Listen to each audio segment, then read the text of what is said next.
betul. Di era-era awal saya memimpin, Pak, kira-kira sekitar 12-13 tahun pertama, itu CAGR-nya itu 36%, Pak. Wow, 36% itu berarti setiap 2 tahun itu Bapak double revenue loh Pak. Double, Pak. Double. Double loh Pak, berarti 4 tahun itu 4 kali, 6 tahun 8 kali, 8 tahun 16 kali, 10 tahun 32 kali itu Pak.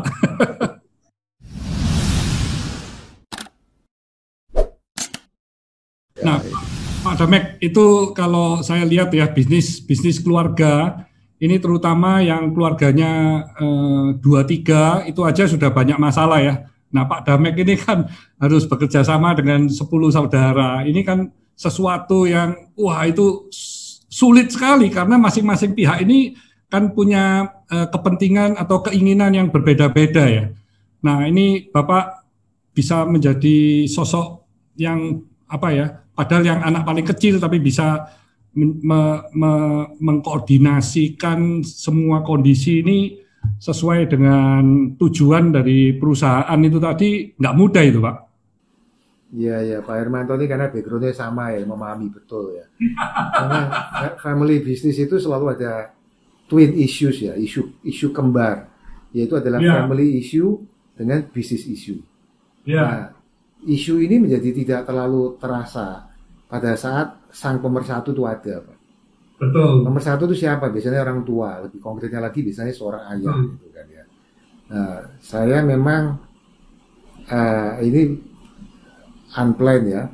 Ini by default. Anak paling kecil, ayah udah meninggal gitu. Jadi ayah tuh hanya merasakan sulitnya kehidupan. Pada waktu anak-anaknya berhasil itu beliau sudah nggak ada Pak, ayah, ibu itu semua, papa, mama udah nggak ada semua. Nah, jadi sehingga practically dua twin issues itu ya mau tidak mau harus diemban dua-duanya Pak. Dan kebetulan saya ini yang memang pada waktu itu yang diminta menjadi leader ya.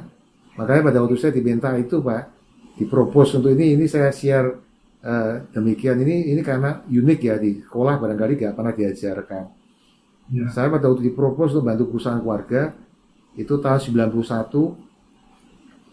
akhir lah kira-kira gitu ya.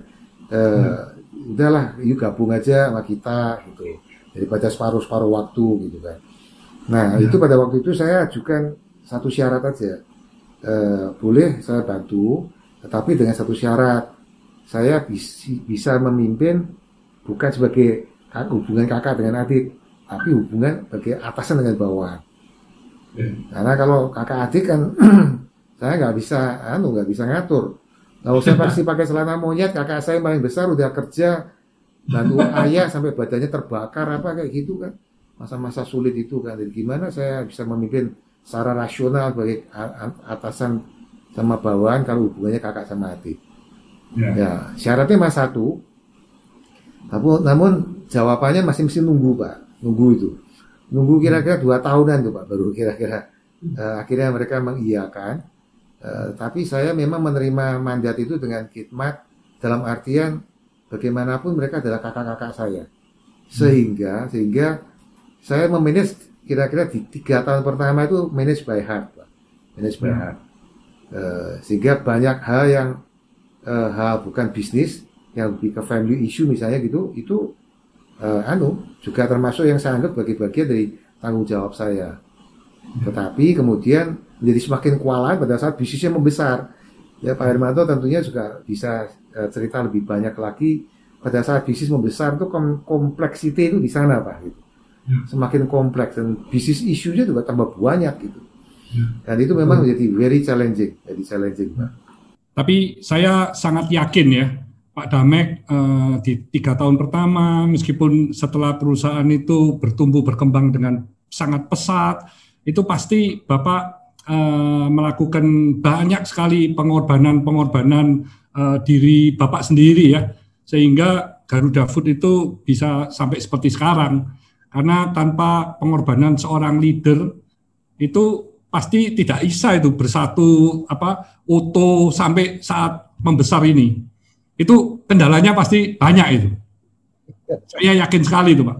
Iya, Pak Hermanto ini sambil tanya sambil sebetulnya meyakinkan saya bahwa ya, seperti itu gitu ya, sehingga saya biar Untold story lah Pak ya. ya, memang betul gitu lah. Pemimpin di mana-mana Pak, pemimpin itu melayani Pak, pemimpin itu di mana-mana melayani. Dan, ya karena ada bagus ya, karena saya merasa saya juga punya banyak utang budi dengan saudara-saudara saya sekolah ngerangkep itu juga dari keringat mereka yang pada waktu itu kerja bantu ayah gitu ya. Sehingga ya saya anggap ini waktunya buat saya repay gitu kan. Ya sederhana aja lah, orang itu kalau ada kesempatan tuh bisa membayar hutang ya dibayar kan gitu kan, biar segera bebannya berkurang gitu kan. Di awal itu mestinya ada satu kakak perempuan Pak Damek yang sudah bekerja kacang, yang mana akhirnya Pak Damek ajak supaya jadi satu ya Pak ya? Jadi gabung. Oh ya, itu tahun 95 kalau saya. Itu mamanya Pak Hartono sama Pak Hardianto ya Pak? Bukan, itu adiknya mamanya Hartono. Oh masih adik ya? Adiknya, jadi iji saya itu, kakak perempuan saya itu dari dulu memang sama papa itu dibuatkan bisnis terpisah dari saudara laki-laki ya. Ya. Yang laki-laki kacang atau tepung tapioka dan kemudian kacang kulit, yang perempuan ini kacang atom.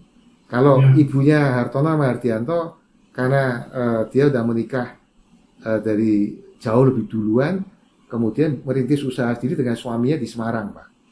Di Semarang. Walaupun belakangan kemudian akhirnya bergabung di satu juga. Bapak justru gabungin semuanya ya, jadi satu semua ya? Iya puji Tuhan itu, puji Tuhan akhirnya paling tidak itu apa di alam sana juga senang gitu ya.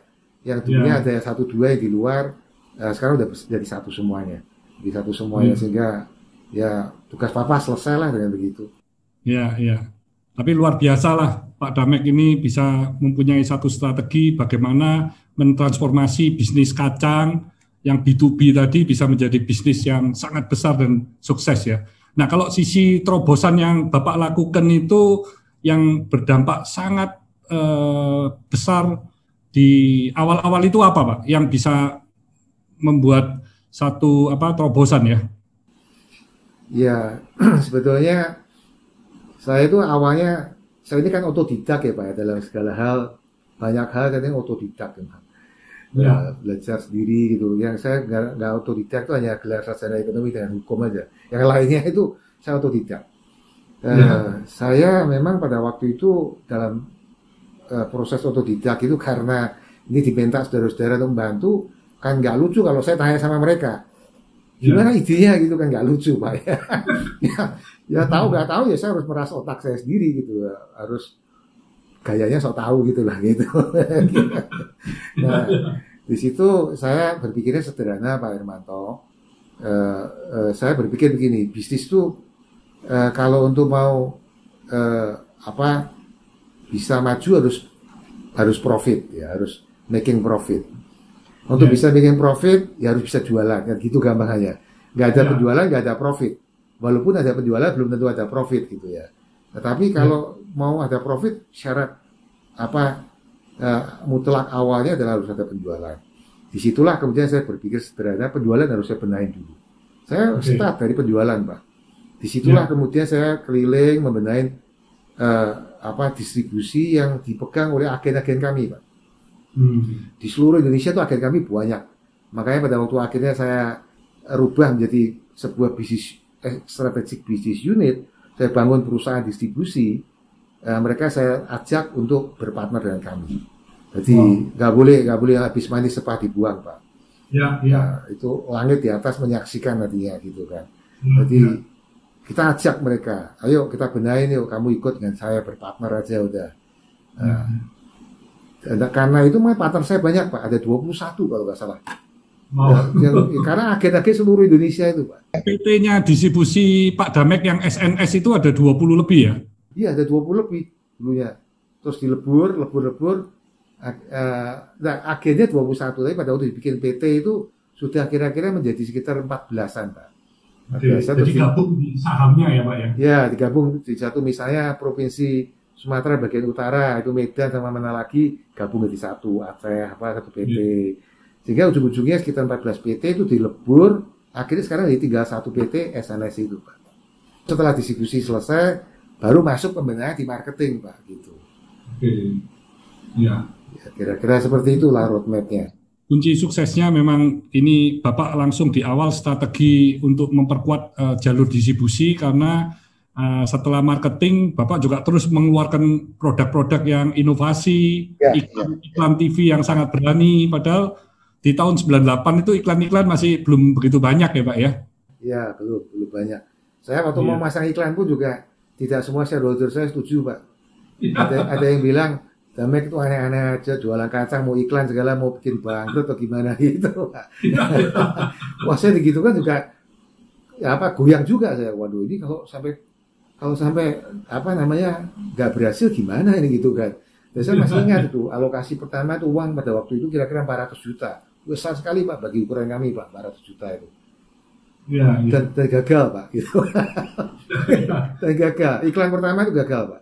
Waduh, saya udah istilahnya hati saya itu cuma lap gitu aja, cilaka ini, gagal gitu. Tapi terus untungnya kita ulang sekali lagi, bisa meledak itu dengan tagline yang ini kacangku itu Pak. Ya, saya masih ingat ini Pak, sama ada elang terbang itu ya. Ya. Burung Garuda terbang. Ya, burung Garuda. Ya. Itu burung dalam mitos ya. Tapi ya, kalau apa namanya, talentnya, kalau kita gunakan istilah talentnya di film ya, di shoot pada waktu itu memang elang gitu ya. Iya. Kalau Garuda kan itu mitos ya, nggak ada sebetulnya di alam manusia ini kan nggak ada dia. Nah, kalau dari sisi apa Pak ya, kegagalan yang pernah Pak Damek rasakan dan itu menjadi satu pengalaman atau hikmah yang sangat berharga, itu apa ya Pak ya? Ya banyak tentunya ya. Orang-orang ngelihat saya kan dalam tanda petik dianggapnya berhasil, tapi yang gagal itu juga banyak gitu. Ya. Meluncurkan produk baru itu salah satu sukses rate-nya sebetulnya rendah. Tapi saya jadi agak terhibur pada waktu suatu ketika ada satu perusahaan multinasional yang studi banding di tempat kami, dia menceritakan dari pengalaman dia sendiri sukses rate-nya itu di bawah 5% gitu. Nah itu agak menjadi encouraging buat saya gitu. Oh kalau gitu not bad yang kami hasilkan, karena tempat kami masih lebih dari itu gitu. Tapi itu memang tantangan Pak, dan itu berarti biaya kan Pak, itu berarti biaya. Kemudian ya pada saat perusahaan berkembang Pak, itu kompleksitas itu berkembang. Itu juga harus diantisipasi, dan itu dealing with complexity itu tidak mudah.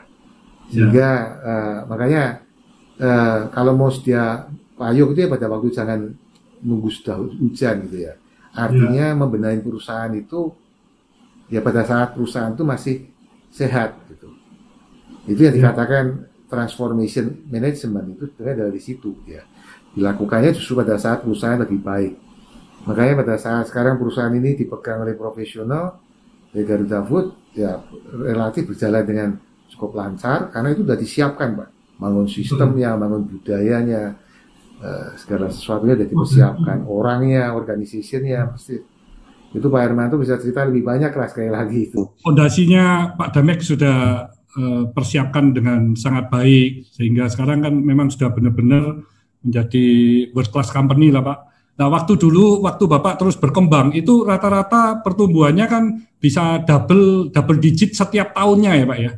Itu yang menyebabkan kadang dari sisi supporting di accounting finance ketinggalan, mungkin di sisi financial yang ketinggalan, atau di produksi yang ketinggalan. Nah itu terus-menerus kejar-kejaran ya itu tadi ya Pak ya. Betul. Di era-era awal saya memimpin Pak, kira-kira sekitar 12-13 tahun pertama, itu CAGR-nya itu 36% Pak. Wow, 36% itu berarti setiap 2 tahun itu Bapak double revenue loh Pak. Double Pak. Double loh Pak, berarti 4 tahun itu 4 kali, 6 tahun 8 kali, 8 tahun 16 kali, 10 tahun 32 kali itu Pak. Dari 12 miliar Pak. Jadi triliun ya? Ya itu jadi luar biasa. Itu luar biasa Pak. Itu saya bilang tadi itu kayak rezeki disurahkan dari langit Pak. Betul. Manusia itu harus kerja keras. Harus kerja keras. Selebihnya kita bawa dalam doa Pak. Kita bawa dalam doa. Tapi berdoa toh juga nggak bisa kalau nggak kerja keras gitu. Tapi kerja keras saja kalau kerjanya menipu orang terus juga akhirnya akan gagal juga gitu. Iya, iya. Nah ini Garuda Food ini sampai saat ini meskipun di masa pandemi saya melihat kan juga terus berkembang ya, ekspansi dan bahkan tahun lalu ada akuisisi Procis ya Pak ya, yaitu perusahaan Oh, keju lokal yang terbesar di Indonesia ya. Nomor dua Nah Pak, ini nomor dua setelah Kraft ya. yang saya terbesar ya selalu Kraft. saya selalu ngomongnya ini kan perusahaan lokal ya Pak ya. Kalau Oh iya, perusahaan iya. lokal, Kalau lokal betul. Kalau lokal betul. Ini nasionalismenya luar biasa nih Pak Hermanto. iya, jadi saya lihat, wah Procis ini hebat nih, perusahaan keju nasional yang number one ini gitu ya. Jadi ini memang strateginya Garuda Food supaya growth-nya itu bisa ini Pak ya, terus dijaga dengan sehat ya Pak. Iya kan pertumbuhan bisnis itu kan memang seperti yang Bapak juga sudah cukup mengenalnya dengan baik ya. Kan dia tumbuh bisa dengan organik dengan inorganik, Ya, Pak. Pada saat organik itu sampai tingkat tertentu kan pasti ada speednya itu akan mulai pelan-pelan akan melandai itu ya. Itu hukum ya, alam ya, hukum alam. Seperti kayak orang naik sepeda motor Pak atau mobil Pak. Kalau first nail pertama dimasukkan itu ditarik sepeda motor kan langsung 40 km per jam, keluar lagi 70, 90, habis itu pelan-pelan kan naiknya pelan-pelan dia. ya, Nah, pada saat itulah kemudian dengan catatan organisasinya juga udah siap, bisa ya, mulai melakukan masuk tahapan inorganik. Tapi inorganik itu risikonya tinggi, Pak. Nah, ya, itu juga tadi pertanyaan Pak Hermanto, apa salah satu tantangan yang terberat pada waktu saya mulai mengawali itu, Pak. Pakai keliru-keliru, Pak. Dan itu menimbulkan kerugian yang nggak kecil. ya, Ongkos sekolahnya memang mahal, Pak. Ongkos sekolahnya memang mahal. Nah, betul sekarang Pak. yang tidak perlu mengulang kesalahan yang sama itu anak-anak saya. Pada waktu saya bukakan usaha terpisah, pada waktu dia juga melakukan pertumbuhan yang katakanlah dengan cara akuisisi, itu step-stepnya sudah dilakukan dengan cara yang sudah lebih sistematis, lebih terstruktur gitu. Nah, kalau bisa dilakukan begitu ya, tentunya success rate-nya akan lebih baik. Jadi Ya, akuisisi Procis tadi yang Bapak tanyakan itu adalah bagian dari strategi inorganik tadi, Pak. yes, Karena memang cari perusahaan atau target seperti kayak Procis ini Pak, MBR, PT-nya yang juga sudah go public, itu di Indonesia ya one and the only Pak gitu. iya, Atau Pak Hermanto mau ambil alih Pak? enggak, enggak. Memang memang Kan cash cow-nya Avian itu kan udah banjir cash gitu Pak. Pak. Jadi saya memang ngamati, waduh Pak Damek ini luar biasa ini. Ini perusahaan-perusahaan bagus pun dirangkul semua sehingga Garuda Food-nya jauh lebih sehat ya Pak ya. Nah ini kalau masa pandemik ini bagaimana nih Pak? Masa pandemik ini apa ada strategi khusus yang dijalankan Garuda Food sehingga bisa tetap eksis dan bertumbuh ya Pak ya? Ya pertama kita harus sadar masa pandemi ini sebetulnya juga berdampak terjadinya perubahan pada perilaku konsumen Pak. Consumer behavior itu berubah Pak, berubah. Ya, Buying behavior berubah, buying behaviornya berubah, banyak inilah perubahan-perubahan pada pasar gitu. Sehingga dalam situasi begini, kalau di tempat kami itu kami slogannya yang kita komunikasikan secara masif itu diberi namanya anti bau Pak.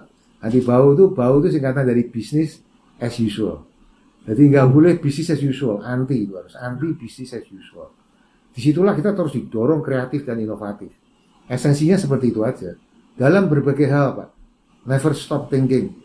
Makanya tagline kami itu juga demikian karena memang kebetulan di consumer good Pak Hermanto juga tentunya sudah sangat familiar tentang hal ini.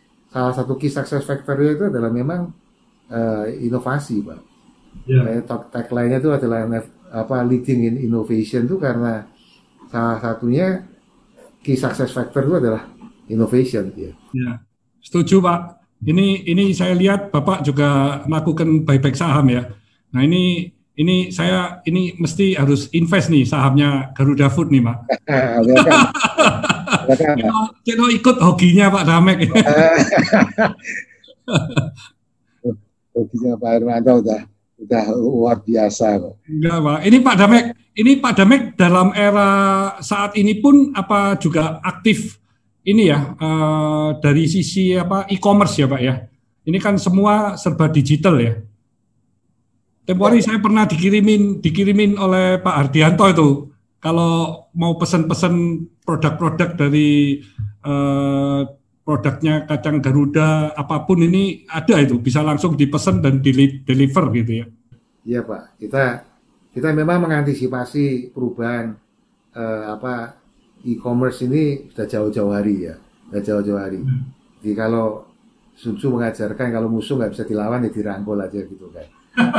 Ya, jadi kita udah tahu mereka itu digital apa e-commerce yang berbasis pada digital ini is unstoppable Pak, unstoppable. Dan kalau kita tidak segera berkolaborasi, kita akan tertinggal. Nah, belief itu yang kemudian membuat kita juga proaktif, Pak. Mau Tokopedia, mau Bukalapak, semuanya, Pak, kita sudah berkolaborasi dengan mereka. E-commerce itu sudah jalan semuanya dengan cukup baik dan kita termasuk salah satu consumer good yang berkembang cukup baik ya. Kalau dibandingkan dengan yang lain-lainnya, kita termasuk salah satu yang berkembang cukup baik. Karena kita memang benar-benar berorientasi untuk mencari solusi, Pak. Di mana ada hambatan, pokoknya sama-sama duduk sama-sama cari solusinya. Melakukannya memang lebih cepat mulai tahun lalu sudah melakukan itu. Iya, Pak. Harus. E-commerce itu akan jadi salah satu kekuatan, Pak. Nggak boleh terlambat, Iya. Nah, Pak Damek ini Pak Damek bagaimana mempersiapkan manajemen yang dikelola oleh family atau keluarga ke arah profesional atau Pak Damek mengkombinasikannya ya? Iya, jadi seperti yang saya katakan tadi, kalau kita bicara change management ya Pak, ini sedikit bicara konsep ya. Itu kan ada yang change management itu ada yang disebut dengan crisis management, itu yang kondisinya berat sekali perusahaan. Ada yang turnaround management, ada masalah tapi kondisinya belum kritis. Ada yang kondisi change management yang ketiga, yang kondisi perusahaan baik-baik saja, tetapi mengantisipasi perubahan ke depan harus dilakukan transformasi. Makanya disebutnya transformation management. Nah, merubah dari sebuah perusahaan keluarga menjadi perusahaan yang dikelola secara dari pengelolaan keluarga yang sangat family style menjadi perusahaan yang dikelola dengan cara yang profesional. Itu adalah melalui transformation management, Pak. Dan ini pada dasarnya adalah membangun budaya, gitu Pak, membangun budaya. It is not an overnight job. Ini pekerjaan yang makan waktu, menyita waktu. Dan bahkan saya pernah mengalaminya dalam rangka mentransformasikan itu, karena saya pada waktu itu merangkap ya posisi saya chairman, CEO sekaligus chairman, Pak. Akibatnya di Amerika itu kan begitu. Ada sistem yang chairman dengan CEO itu dirangkap, ada yang dipisah. Garuda Food termasuk pada waktu itu masih dirangkap, dan itu membawa akibat pada waktu saya mentransformasikan itu perhatian dan konsentrasi saya di operation menjadi berkurang, Pak. And that was very costly, Pak. Mahal sekali. Makanya sekarang di tempat kami chairman dengan CEO dipisah. Hardianto dia sebagai presiden director atau grup CEO-nya, saya sebagai grup chairman-nya gitu ya. Karena memang role-nya berbeda. Dan bukan hanya role-nya, Pak. Apa istilahnya? Kompetensi dan preferensi orangnya itu pun berbeda. Sudamek yang sekarang, Pak, sebagai grup chairman, itu preferensinya kompetensinya udah berbeda dengan Sudamek pada waktu memimpin dengan CAGR 36% tadi itu gitu. Karena drive-nya udah berubah, fokusnya udah bukan lagi kepada operation tapi lebih kepada strategi besarnya gitu kan. Ya mau tidak mau, memang lebih baik dipisah dua tugas penting itu. Gitu. Ya, ini menunjukkan satu kehebatan dari Pak Damek lagi nih. Jadi bisa membuat next generation ini lebih siap ya, bisa melepas posisi CEO. Ini kan tidak banyak terutama di bisnis keluarga yang mau melakukan itu ya Pak ya. Tidak banyak itu. Betul. Biasanya pemilik itu kan punya kecenderungan berpikirnya bahwa pemilik itu yang paling tahu gitu kan. Saya itu untung Pak, waktu kuliah di Fakultas Hukum Pak. Makanya saya itu mensyukuri dalam hidup itu ya. Perjalanan hidup saya itu banyak yang saya dapatkan hal-hal seperti itu. Salah satu dosen saya itu bilang gini Pak, setiap manusia, dia mengucapkan dalam bahasa Belanda peribahasanya. Dia mengatakan bahwa setiap manusia, either man, itu adalah anak dari zamannya masing-masing. Is Hetkin van Hunted, dia bilang gitu. Either man is Hetkin van Hunted. Setiap manusia itu adalah anaknya dari zamannya masing-masing. Nah, kita harus tahu, dalam satu masa kita ini sebagai pemimpin, sebagai apa, kita mungkin aset, Pak. Tapi suatu ketika bisa berubah jadi liability loh, Pak. Ya. Nah, saya tidak mau sampai itu terjadi terlambat gitu. Terlambat. Ya. Makanya orang itu jangan merasa terus dirinya itu bisa berkontribusi tanpa batas waktu. Tidak ada kejadian seperti itu. Hukum alam mengatakannya berbeda, Pak. Tetap ada batasnya, Pak. Ya, ya. Nah ini saya belajar banyak nih dari Pak Damek ya. Moga-moga semua sobat sukses yang juga di family business juga bisa menyimak dan menjalankannya gitu ya. Itu yang nggak mudah itu. Ya, tapi kalau masih potensinya hebat ya Pak Hermanto, jangan buru-buru berpikir jadi chairman dulu Pak. Karena Pak Hermanto ini drive-nya masih luar biasa, kreativitasnya masih sangat luar biasa. Itu masa-masa terbaik jadi CEO memang Pak. Jangan jadi chairman dulu Pak. Iya, saya mesti belajar banyak dari Pak Damek ini. Jadi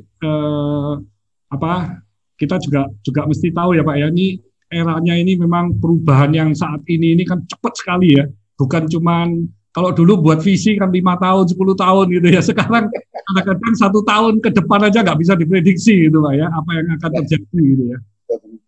Nah, dari sisi Pak Damek sendiri gimana nih Pak? Visi Garuda ini berapa tahun ke depan itu apa sudah dicanangkan Pak? Mau 5 tahun atau 10 tahun atau memang itu sangat dinamis? Kami tetap nggak sampai 10 tahun Pak, tapi visinya 5 tahunan Pak. 5 tahunan sekarang Pak ya? Kalau dulu kan visi itu bisa 20 tahun ya Pak ya? Ya Pak, tapi kita belajar bahwa visi itu 5 tahunan itu yang lebih realistis. Yes. Itu pun Pak, itu pun tidak bentuknya bukan menggunakan strategic planning, Pak. Karena bagaimana merencanakan 5 tahun ke depan, nah, besok aja kita nggak ada kepastian kok. Nah, apa yang digunakan, Pak? Kita gunakan framework itu scenario planning, Pak. Jadi kita membuat beberapa skenario, Pak. Buat F-nya begini, sehingga kita nanti ada 4 skenario. Dari 4 itu dipilih mana yang paling the most plausible one, yang paling kemungkinan besar terjadi. Nah, itu lalu dijabarkan jadi dalam tujuan 5 tahun dijabarkan jadi roadmap-nya, strateginya sampai ke dalam action plan secara tahunan. Tapi arah 5 tahun tetap ada, walaupun itu semua udah disiapkan. Kalau keadaan berubah seperti kayak pandemi begini, kita revisit Pak. Apakah skenario yang dulu kita canangkan sebagai yang paling mungkin terjadi, the most plausible one, masih tetap seperti itu enggak? Jangan-jangan sudah berubah. Nah, begitu berubah kita lihat kira-kira yang akan terjadi skenario mana? Yang kedua, yang ketiga, atau yang keempat? Kita sudah siap Pak dengan apa?